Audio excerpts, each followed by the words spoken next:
continuamos con el programa bloque final y vamos a hablar, como te dije recién, de los escenarios económicos del país y también de Córdoba, por supuesto. Estamos con dos jóvenes economistas, que está bueno que recibir a especialistas y muy jóvenes y muy preparados en la materia. Eso son cosas buenas que da nuestra universidad, sin dudas. Está Laura Caullo, del Instituto IERAL de la Fundación Mediterránea, y Fabio Ventre de la Bolsa de Comercio. Muchas gracias a los dos por estar.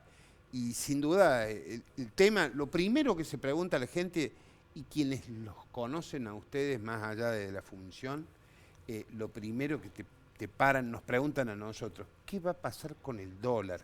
¿Qué pasa con el dólar? ¿Por qué dependemos tanto del dólar, Laura? Bueno, primero agradecerte esta invitación. Sin dudas es un escenario incierto estas elecciones de medio término en términos del tipo de cambio, de la inflación, del empleo, de las variables económicas en su conjunto.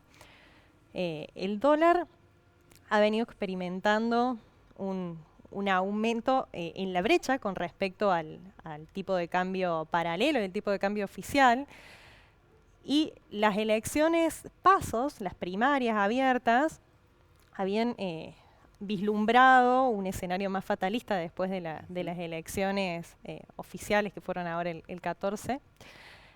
Creo que se han podido contener tempranamente la brecha que pueda desprenderse en los próximos meses y en lo que puede ocurrir hasta el 2023, en los 2 años de gestión que aún quedan a la luz de la derrota. ¿Cómo ves vos la situación? ¿Por qué se ahorra por qué se piensa en dólares en la Argentina? La gente que puede ahorrar, que puede planificar el futuro, no digo en un país con más del 40% de pobres, es por ahí ofensivo para mucha gente que está tratando de sobrevivir, ¿no? Pero hay una porción de gente que mueve distintos sectores de la economía que cuando tiene que ahorrar, ahorra en dólares. No ahorra en otro tipo de cosas, no ahorra para dar trabajo, digamos, invertir en inmuebles y demás, en construcción o en lo que fuere.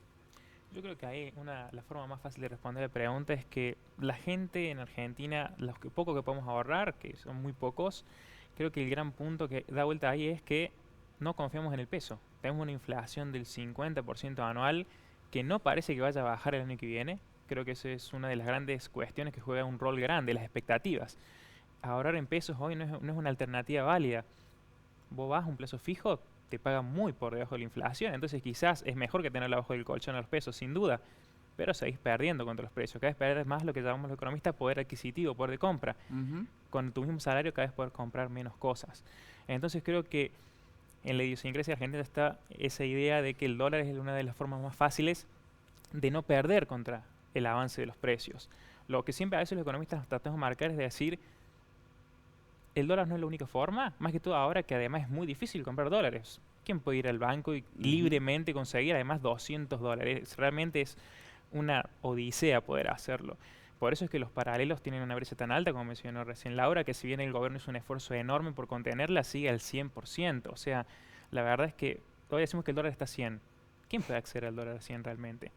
Los que exportan les pagan menos que eso. Los que tratamos de demandar, ya sea para cubrir nuestros ahorros y no perder contra la inflación de otra forma, lo tenemos que buscar a 200. Entonces, creo que por eso el argentino piensa un poco más en una moneda un poco más sólida como es el dólar y no en el peso, pero siempre está bueno a veces tener en cuenta de que hay otras alternativas de ahorrar. Incluso que no se alejan mucho de un plazo fijo. Hay plazos fijos como por ejemplo los UVA, que siguen a la evolución de los precios y al menos con la inflación no perdés. Y también acceder al mercado financiero te permite de alguna u otra forma encontrar otras alternativas que te permitan salir adelante y aunque no lo creas, no es tan difícil. No es para una élite acceder al mercado financiero, es bastante accesible. A veces más fácil que abrir una cuenta en el banco, aunque no lo creas, realmente lo es, y más barato. ¿Cómo vislumbras los escenarios económicos en lo inmediato, es decir, de cara a fin de año? Diciembre siempre es un mes complicado, ¿no? digo, por las explosiones sociales, las protestas. El viernes pasado tuvimos en Córdoba una jornada intensa de piquetes, de gente que reclama. Digo, dejando de lado la validez del reclamo o no reclamo, digo, acá hay algo que condiciona el fin de año, ¿no? Las fiestas siempre son un tema problemático desde lo social, ¿no? Sí, comparto. Lo que está ocurriendo, acompañado por los números económicos, vemos que hay un escenario con una inflación latente y en ascenso. De enero a octubre, que es el último dato oficial, llevamos 42% de inflación acumulada en el año. Los salarios han ido por debajo de esta cifra, un 40% en promedio, pese a la reapertura de paritarias, que el año pasado no se habían dado. Y hay una pérdida y una caída del salario real que está haciendo una presión social. Vemos cada vez más familias por debajo de la línea de la pobreza o en el entorno. En Argentina, un dato, por ejemplo, de color es que en el segmento de 18 a 24 años, de jóvenes que debieran terminar el colegio y estar estudiando o insertarse al mundo laboral, tenemos un grupo que son los llamados jóvenes niní, que no trabajan, no estudian ni buscan trabajo, que es 2/3 de esa población, es el 66%, y de los que del grupo restante, que son los que participan del mercado laboral o estudian, tenemos que lo hacen en unas condiciones de precariedad laboral que tampoco pueden juntar los ingresos necesarios para tener de alguna manera un buen pasar. Esto que vos mencionás del descontento de fin de año, lo vemos reflejado también en las urnas. 9 de las 24 provincias o jurisdicciones, el oficialismo solamente ganó 9, el resto fueron una derrota. Y de las 9, vemos que la política económica que está teniendo el gobierno nacional, que me preguntabas por lo inmediato, puede ser, son las 9 que presentan más vulnerabilidad social, mayores tasas de pobreza, mayor desempleo, distintos indicadores que le dan. Sí. Y en donde el enfoque del gobierno nacional es una política asistencial y social en lugar de una política productiva que acompañe a las provincias que les han dado la diferencia en las urnas, en donde ha ganado la oposición hoy en día, digamos, o los partidos provinciales, en el caso de Neuquén y Río Negro. ¿Vos pensás que puede haber, después de este resultado y demás, el gobierno después de las PASO tomó nota, hizo un gran cambio en el gabinete, con un fuerte cimbronazo interno en el frente de todos, y cambiaron el estilo por lo menos, y algunas cosas? ¿Vos pensás que es necesario profundizar los cambios, que el gobierno debe mantenerse como está desde el punto de vista de la economía? Porque esto tiene que ver sobre todo con la negociación con el Fondo Monetario Internacional, que aparece como uno de los temas clave para el 2022, ¿no? Que Sí. lo tenemos ahora encima. Mañana prácticamente. Sí, claro. El acuerdo con el fondo es inminente, no por acordar con el fondo quizás no significa nada por sí mismo, pero sí es una condición necesaria. Los economistas jugamos con las palabras, es necesario pero no suficiente, no alcanza con un acuerdo con el fondo. Pero ¿por qué entonces todos estamos hablando de que tenemos que acordar con el fondo? Porque el año que viene Argentina tiene que pagar más de 15.000 millones de dólares que no tenemos.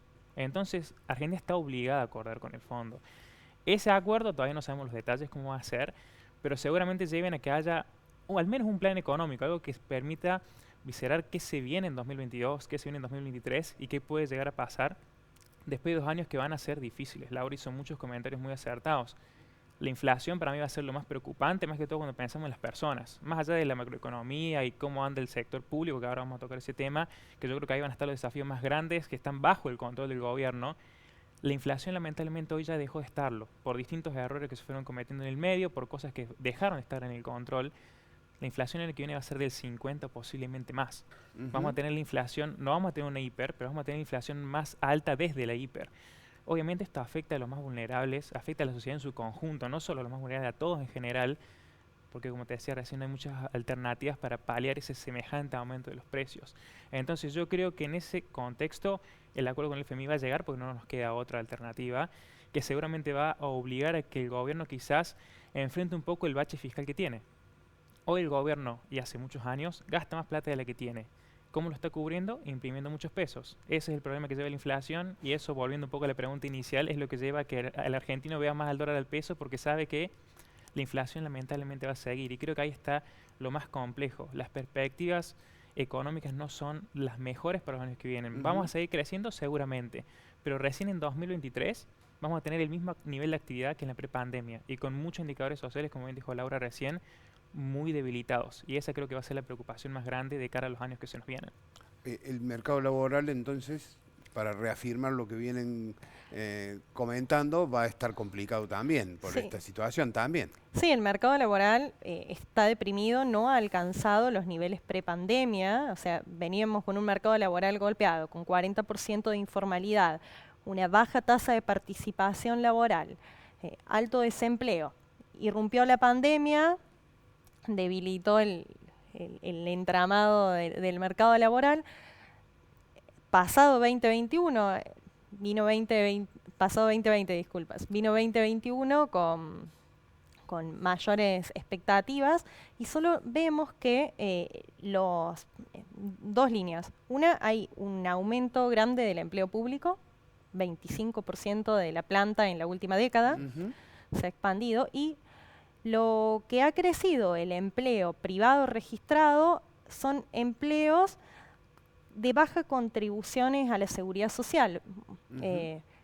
Mucho monotributo social, monotributo y personal de casas particulares, en detrimento del empleo genuino, que es el que estimula el crecimiento y el progreso social. El empleo de los sectores de la producción, Exacto, digamos, ¿no? Que en las pymes, sobre todo, que siguen estando hackeadas, ¿no? Muy golpeadas las pequeñas y medianas industrias, que son muy fuertes a la hora de la puesta en marcha del aparato productivo, ¿verdad? ¿Cómo debería ser la política para las pymes para que salgan para adelante, hacia adelante de alguna manera? Bueno, sí, es una muy buena pregunta. Yo creo que si vos le preguntás a cualquier persona que esté tratando de hacer un emprendimiento pequeño, no estoy hablando de grandes empresas, vos bien lo dijiste, los que más golpeados estuvieron en 2020, 2021 fueron las pymes. Las grandes empresas no es que la pasaron bien, pero mal que mal se pudieron cubrir. Estar cerrados 3 meses, 6 meses, es mucho más fácil cuando tenés una gran compañía atrás que cuando sos un pequeño emprendedor que recién abriste tu empresa, recién abriste tu pequeño establecimiento, y muchos de esos cerraron. Y yo creo que de cara al futuro, lo primero que te diría es no volver a 2020. Yo creo que la pandemia, gracias a Dios, la estamos superando a base de un montón de esfuerzo sanitario, a la vacunación que se está dando en todo el mundo y acá también, que nos va a permitir salir. No creo que volvamos atrás. Primero, que no vuelvan a cerrar como cerraron la economía, que fue lo que más golpeó a esos pequeños emprendimientos. Y de cara al futuro, yo creo que cualquiera te respondería bajar la carga tributaria. Yo creo que eso es el mayor peso que tienen hoy las empresas. Y no solo sobre la pyme en sí, sino también sobre lo que es el empleo. Por eso no se genera empleo de calidad, porque tienen una cantidad de impuestos impresionante. Para que tengas una idea, cada 1.000 pesos que recibe un empleado, el empleador paga 1.500. O sea, 50% más que el empleador lo paga, le cuesta mucho, que el empleado no lo ve y recibe menos también en su bolsillo, y eso lleva a que no se genere empleo genuino, como bien dijo Laura recién.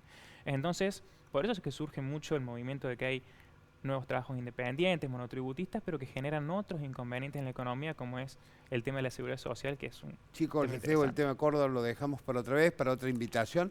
Se nos fue el programa.